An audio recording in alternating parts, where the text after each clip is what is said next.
Baik, ini laman atau situs BKD-nya. Bapak Ibu yang baru lulus, Pak Teguh sudah injek nama Bapak dan Ibu dalam database kami, yaitu dengan menggunakan username-nya Niden dan password-nya juga Niden, gitu ya. Mangga yang ada bawa laptop atau bawa handphone boleh dicoba masing-masing ya bagi yang belum masuk. Nah, ini saya sudah masuk, Bapak dan Ibu. Ini kira-kira tampilan halaman depan ya, Bapak Ibu sekalian.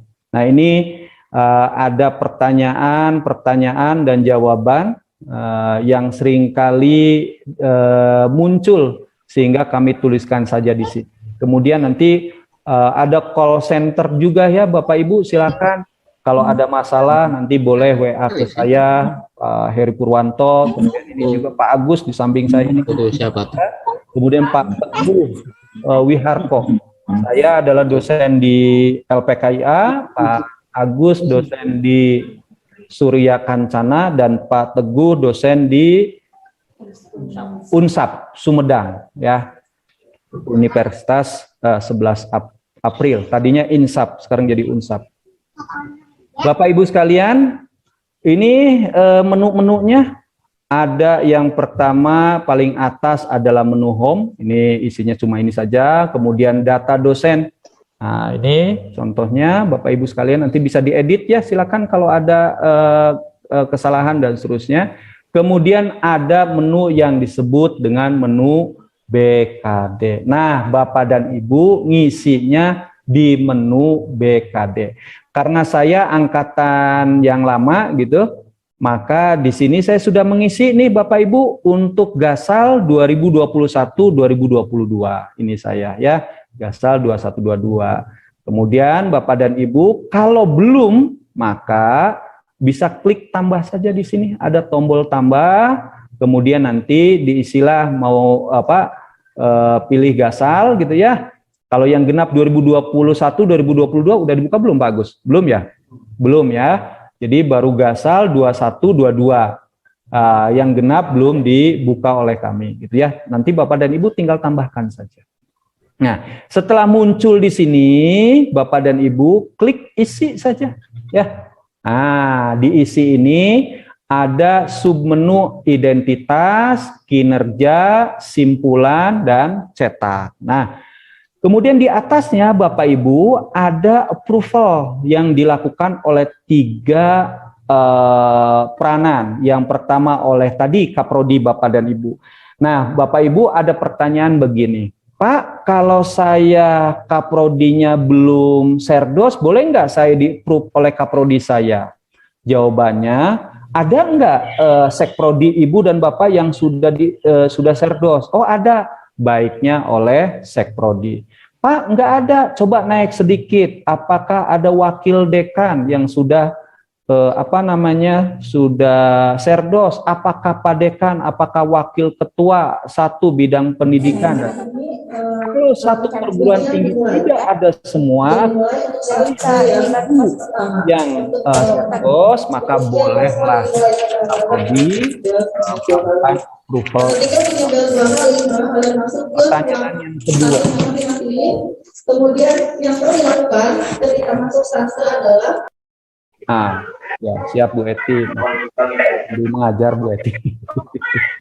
Yang kedua Bapak Ibu pertanyaan, kalau Bapak dan Ibu adalah seorang Kaprodi, approvalnya ke siapa? Approvalnya adalah ke atasannya Kaprodi, bisa jadi wakil dekan, bisa jadi wakil ketua satu, terserah ya yang ada di sana, yang ada di perguruan tinggi masing-masing Ibu, gitu ya. Pertanyaan yang ketiga, kalau ternyata Bapak dan Ibu adalah direktur, Bapak dan Ibu adalah ketua sekolah tinggi, Bapak dan Ibu adalah parektornya, terus yang approval saya siapa? Gitu ya. Maka Bapak dan Ibu pernah ada kejadian yang approvalnya adalah ketua yayasan. Itu yang salah. Jadi harusnya siapa yang approval Pak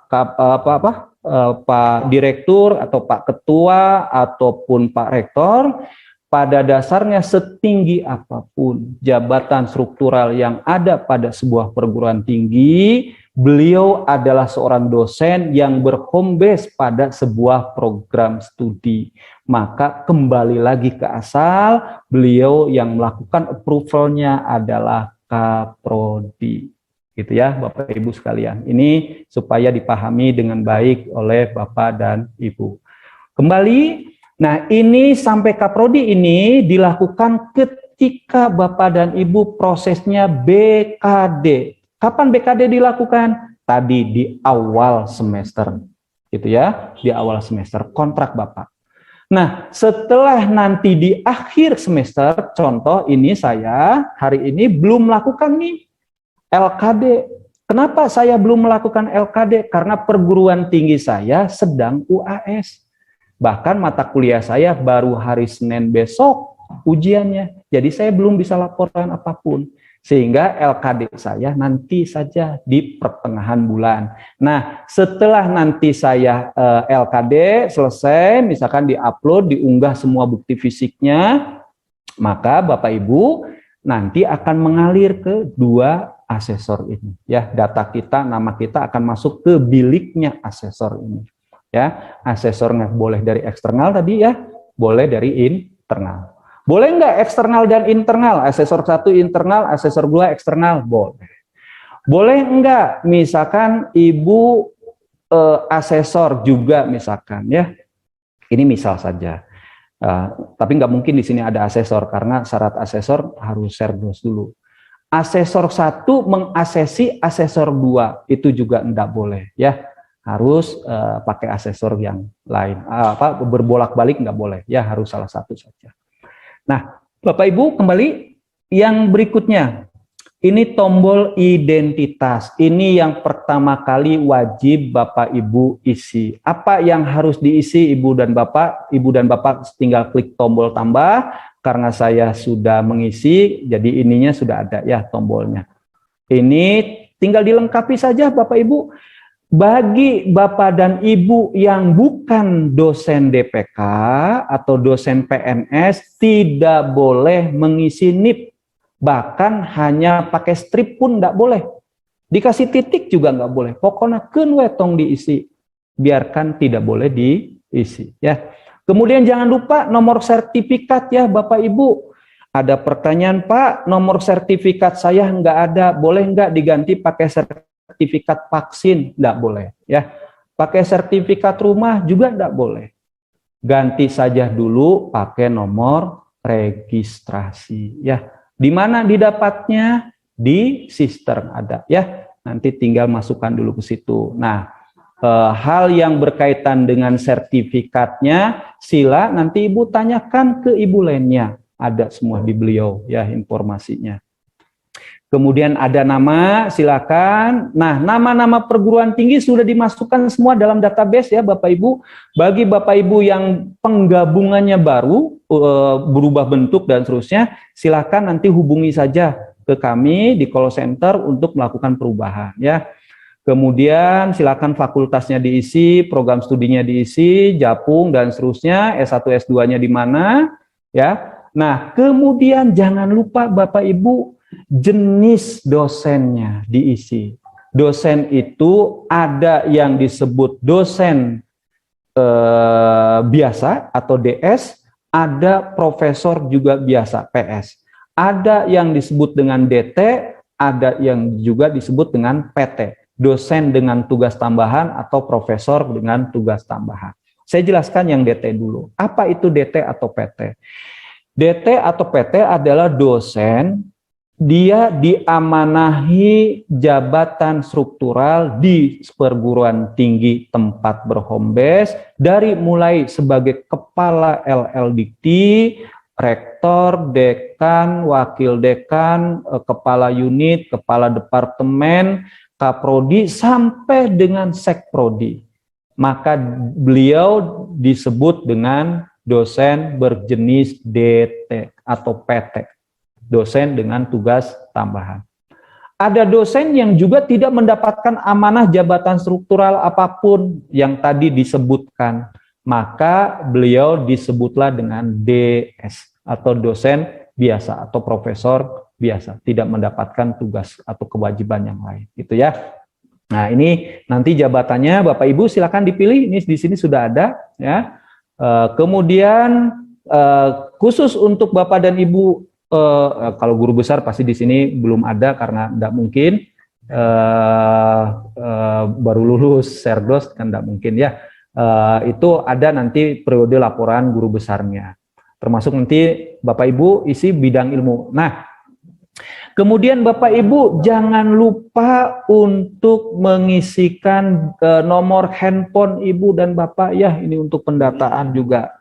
Kemudian berikutnya adalah asesor 1 dan asesor 2 ya. Asesor satunya tinggal diklik saja, ada tombol warna hijau, Bapak Ibu tinggal cari di sini, ketikkan aja 3 huruf di depan nama asesornya, misalkan saya mau cari Pak Erwin ya. Nah, ini tinggal cari saja Pak Erwin ada enggak. Nah, ini misalnya Pak Erwani gitu ya. Oh, maaf, Ibu Erwani, tinggal diklik saja, nanti Bapak Ibu secara otomatis akan masuk ke sini dengan nomor dengan asesornya. Nomor induk registrasi asesor atau NIRA.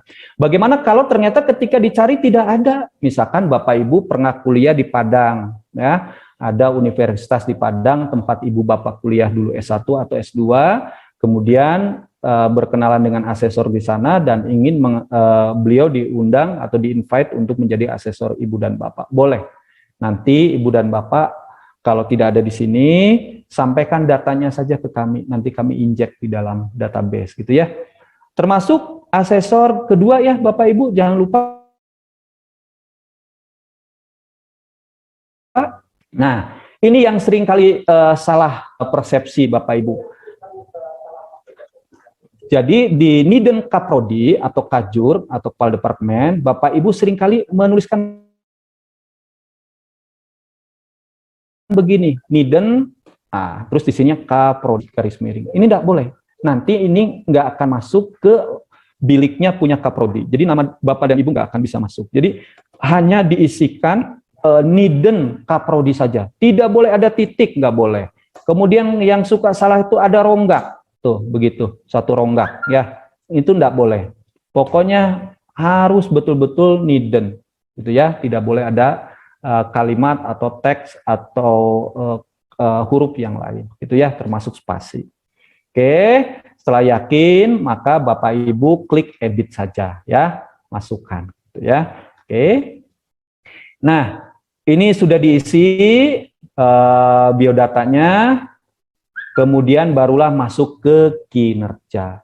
Nah, Bapak Ibu, bagi Bapak Ibu yang sedang tugas belajar, bukan izin belajar ya Bapak Ibu, yang sedang tugas belajar, maka Bapak dan Ibu cukup mengisi bidang A saja, yaitu pendidikan formal dan sertifikat diklat.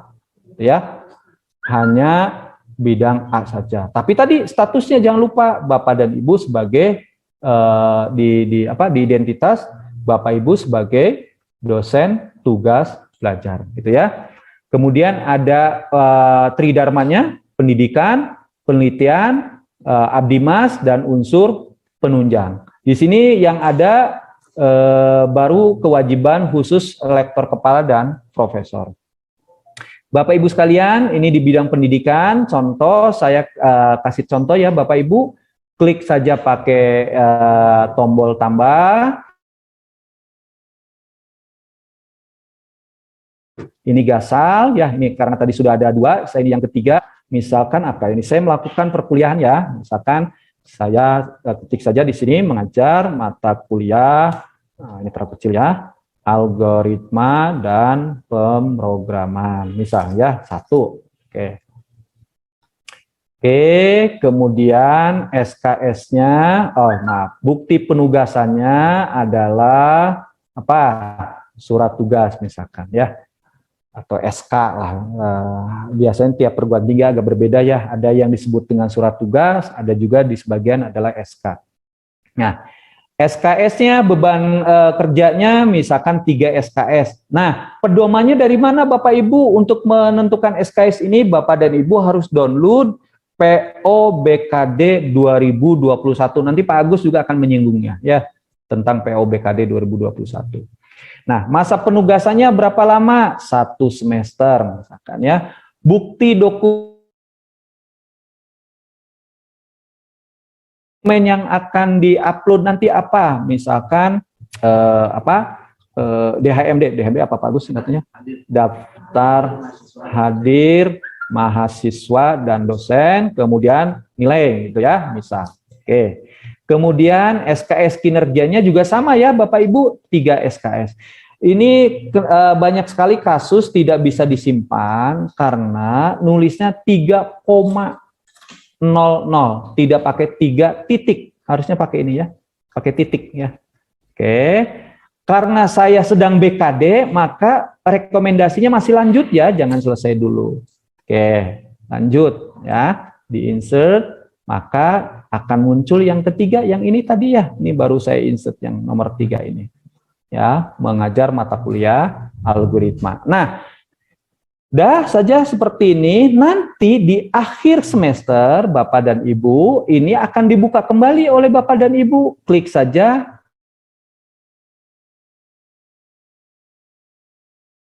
yang warna hitam ini, tombol, ya kembali, maka tinggal diunggah bukti fisiknya ini, upload yang ini. Ya, upload bukti fisiknya. Tinggal dipilih file yang Bapak Ibu akan unggah. Bagaimana cara mengunggahnya Bapak Ibu? Bapak Ibu diharapkan mempunyai file itu dalam bentuknya PDF ya, maksimum 2 MB ya. Apa saja yang diunggah? Tadi bisa surat tugas ditambah dengan DHMD, ditambah dengan nilai, silahkan. Atau Pak, saya mau tambah lagi dengan RPS, silahkan. Yang penting dokumen itu tidak boleh lebih dari 2 MB gitu ya. Diupload di sini Bapak Ibu ya. Nah, kemudian si status rekomendasinya dirubah menjadi selesai gitu ya Bapak Ibu. Nah, bagaimana dengan penelitian? Sebentar. Ini. Oke. Bagaimana dengan penelitian? Nah, sama Bapak Ibu, di penelitian pun Bapak Ibu melakukan yang sama seperti tadi. Klik tambah, kemudian isi apa penelitiannya. Mengenai jenis-jenis kegiatannya, itu Bapak dan Ibu sila baca di PO BKD 2021, 2021 ya. PO BKD 2021 ya. Jenis-jenis kegiatannya ada semua di situ ya. Kemudian di pengabdian juga sama, di pelaksanaan juga pelaksanaan penunjang juga sama. Silahkan Bapak dan Ibu masukkan ya. Nah, kemudian Bapak dan Ibu setelah itu jangan lupa lihat simpulan ya. Lihat kesimpulan. Kalau kesimpulannya M, maka itu artinya memenuhi. Nah, Ibu Bapak sekalian, bagi Ibu dan Bapak yang punya status DT, dosen dengan tugas tambahan gitu ya Bapak Ibu, maka cukup bidang pendidikan yang ini ya, minimum 3 SKS, Bapak dan Ibu sudah dianggap memenuhi undang-undang gitu ya.